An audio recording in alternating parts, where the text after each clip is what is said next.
স্বাধীনতা যুদ্ধের সাথে 2024-এর গণ অভ্যুত্থানকে এক কাতারে নিয়ে আসা হয়েছে, যেটা সমুচিত বলে আমরা মনে করি না। সংবিধানের প্রথমেই স্প্রেডশিটে যেটা থাকা উচিত ছিল যে প্রস্তাবনা, সেই বিষয়টা ওনারা স্প্রেডশিটে উল্লেখ করে নাই, যেটা 1 নম্বরে থাকা উচিত ছিল। সংবিধানের সবচাইতে গুরুত্বপূর্ণ এবং একটি প্রথম পৃষ্ঠার অংশ হচ্ছে প্রস্তাবনা, প্রিএম্বল নামে আমরা যেটাকে চিনি। সেটা পুরোপুরি পরিবর্তনের বা সংশোধনের একটা প্রস্তাব আছে, অনেকটা রিরাইটিং এর মতো। জীবনের সব আয়োজন এখানে একসাথে, যেখানে 1971 সালের স্বাধীনতা যুদ্ধের সাথে 2024-এর গণ অভ্যুত্থানকে এক কাতারে নিয়ে আসা হয়েছে, যেটা সমুচিত বলে আমরা মনে করি না।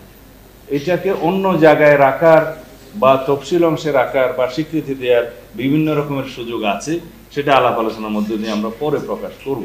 কিন্তু সেই প্রিএম্বলটা আমরা চাই, যেটা পঞ্চদশ সংশোধনের পূর্ব অবস্থা, যেটা 5th অ্যামেন্ডমেন্টের পরে গৃহীত হয়েছিল বাংলাদেশের জনগণের সকল অভিপ্রায় অনুসারে, সেই জায়গায় বহাল থাকা উচিত।